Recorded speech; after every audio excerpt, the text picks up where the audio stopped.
Hello from Mum's house. I was just doing some work from Mum's place. It's really cute, by the way, little squizzle. And I realised it's great lighting, so I thought, you know what? Let's make the most of this lighting and do an intro. So first of all, thumbs up, ding a bell, subscribe. Today I'm heading to see my good time long mate Jad, who's also a naturopath, nutritionist and a counsellor, and is really passionate about brain health and I guess you'd say like mindfulness and kind of like all that kind of anxiety, depression, mood. He's so smart at brain stuff. Well, he's smart at everything, but he's really smart at brain stuff. So we're gonna go see him at Paran Health Foods in Melbourne, and I'm just gonna pick his brains and ask a few health questions, so hopefully you can learn from him, because I learn from him all the time, and I just wanna share with you something that, and someone that really inspires me. So come with me. Bye.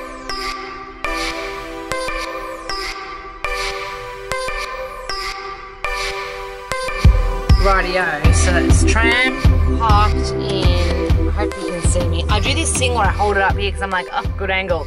And I think you only get like that much of my face. So hopefully, I'm hoping that's about a bit more right. So I've just parked in Paran, out the front of Paran Health Foods. I'm gonna bring you with me. We're gonna interview Jad, all things brain health. Ooh. And mindfulness. Also write down comments and questions for him below, because I'm hoping that you like this vid and I can film some more vids with him. Someone said they want to know stuff about liver detoxing, so I'm sure he can do that as well. All right, big love, and come with me.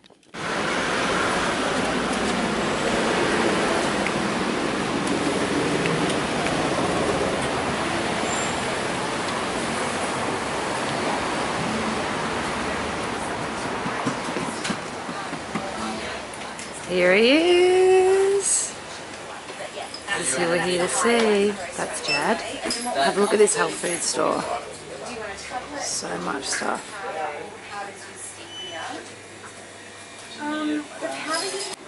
Here he is. We're following him out to get good light.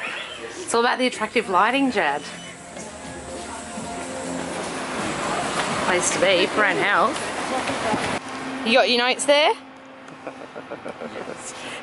I'm actually filming already.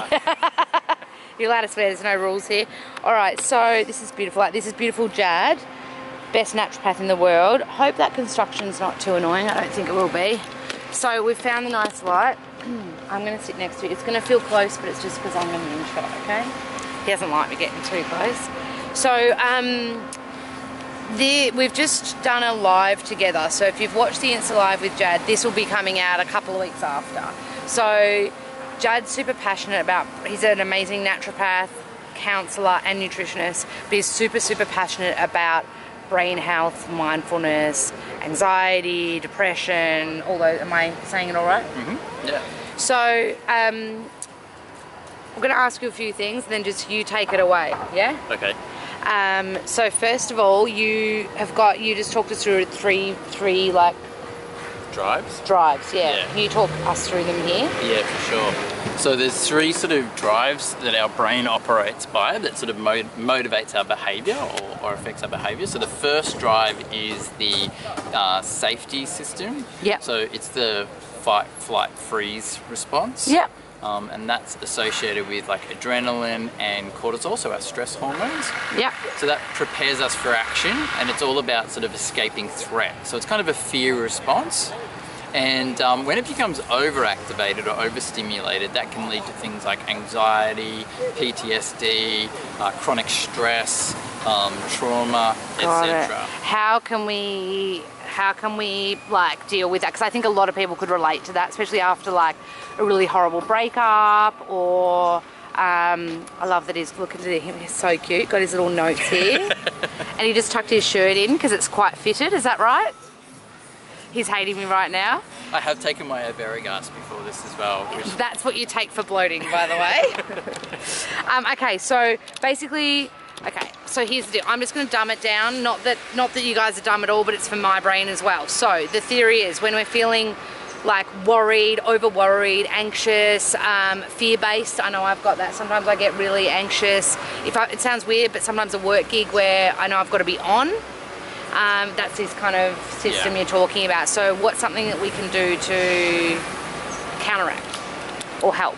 So anything that will sort of help calm that system down is if we slow our breathing down, if we tune into our bodies, so notice what's going on in our bodies rather than sort of fighting the feeling. Often when we start to feel anxious, we try to push it away, we try to set up a struggle with it, or we try to escape it, but that just activates that fight, flight, freeze response even more. So instead we kind of open up to it, almost welcome it in, and sort of slow down the breathing. If we can, try to sort of consciously relax the muscles, open up the shoulders a little bit, and that activates the parasympathetic nervous system, which can start to calm us down. When I was learning this at uni, parasympathetic nervous system calming, because imagine a parachute just landing. Yeah, I'm teaching you. That. Now, I'm just going to pause this so it's really awesome for Tate to cut. So we've talked about one of the drivers. There's 2 more drivers to come. Hang tight. Okay, so we've talked through two driving forces. One. What's the next one? The next one is the resource drive, or resource seeking drive.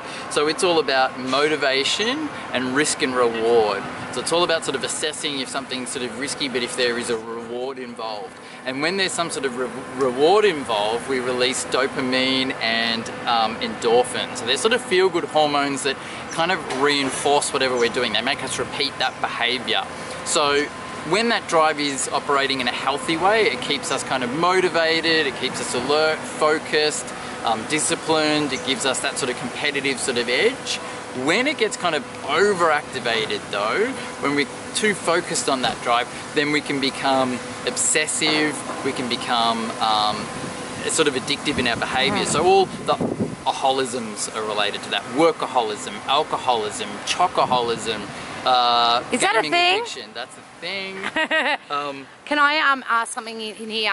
Would this be the right fit? Not the right fit, but the one that I'm a bit of a workaholic, but also like I have that a bit like controlling element with food. Is that kind of pathway that could be when you're working hard, it's a good thing, but when you turn it into like a negative where you're controlling food or something, is that pathway it's kind of like imbalanced? Yeah, so it could definitely be that pathway becomes imbalanced in the sense of that control gives you a sense of like order and whatnot, and you kind of feel like you're sort of achieving something by controlling something, which gives you that sort of dopamine rush, which makes you feel good. And that can often be an attempt to escape other painful feelings that might be associated with the first system, the safety system. So if we're feeling anxious and unsure, we sometimes engage in these sort of compulsive sort of behaviors to get that dopamine sort of effect. But the end result is that it doesn't actually calm down the initial sort of drive, so it can become repetitive, and that leads to sort of craving and addictive type behaviors. Awesome. Take us through number 3. So number 3 is the sort of system that calms everything down. It's called the Contentment System, and it's evolved in mammals and humans as a type of mammal, that when we were connected with a group, we'd feel safe because the group provided protection against like enemies and predators and threats. And it's sometimes called the tend and befriend system. So it's all about soothing and connection. It's all about feeling safe, connected, valued, loved, warm and safe is basically what we feel in that system. When that system is activated, we release more oxytocin, which is sort of the love hormone or the connection hormone, and endorphin, which is a feel-good sort of hormone. And it's activated by 3 factors: warm feeling, so physical kind of warmth; soothing touch, so soft soothing touch or soft soothing textures will activate that as well; and gentle vocalization, so using gentle soothing calm language and a gentle soothing calm voice activates that system. Unreal. Banana peel. Okay, Jaddles, what's something that we can do at home to help to find more balance with these drives? These sorts of drives. Yeah. So when you sort of are feeling kind of overly competitive or overly anxious, or you notice there's sort of this hyped up kind of sense, you want to slow things down. So the first thing you can do is slow down your breathing, especially the out breath, focus on a longer out breath. And the other thing we want to do is activate that contentment system. So we want the sense of warm touch. We can just place our hands on part of our body that feels soft and soothing, and really actually tune into the physical warmth, like actually kind of really feel that warmth in your body, and that can help calm the system down a little bit. Then we want to bring in some soothing vocalization. So it's good to imagine someone who really cares about you, what they might say to you in that situation to help calm you down, what words they might use, the tone of voice that they use is very, very important. So a soft, soothing, calm sort of tone. And just imagining what might they say to you to calm you down. Or if you can't think of anyone, what would you say to a friend in that situation? Oh yeah, that's cool. I'm going to be honest, it's interesting hearing that and then actually doing it, two very different things. So I did that just before when Jad was describing on Insta Live, and you actually can feel the warmth. Yeah. Like you legit, I think you will both be in this shot, you can feel the warmth when you do this. And the thing we learned in yoga was you always keep the exhale long. So even if it's a counting thing where you're like inhaling 1, 2, 3, 4, exhaling all the way to 6. And it does really make it, you drop into the moment, which is really cool. So now we are in Paran, so we're going to go for a little walk around Paran Market and just look at some foods that are really good brain foods and mood foods. Sound good? Awesome. Let's do it. I feel like this is going to be a brain food, Jack. Avocados? Avocados. I just put him on the spot.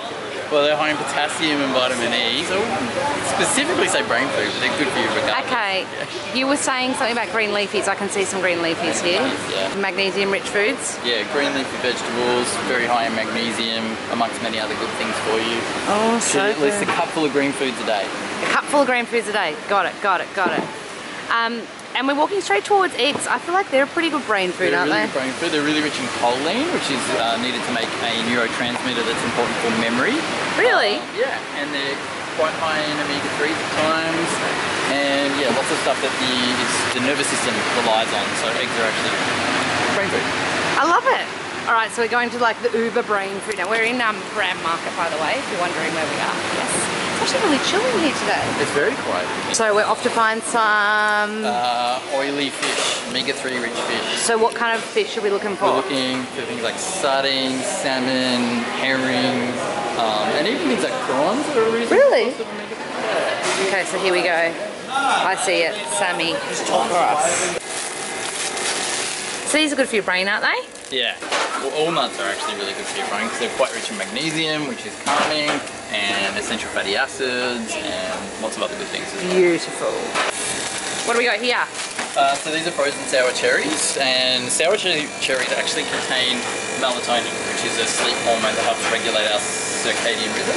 So about a cupful of those will Put them in a possibly help you smoothie sleep. or... Yeah, put them in a smoothie or have them with some yogurt for dessert or whatever. Yeah. They're also really high in antioxidants, good for inflammation, and they taste good as well.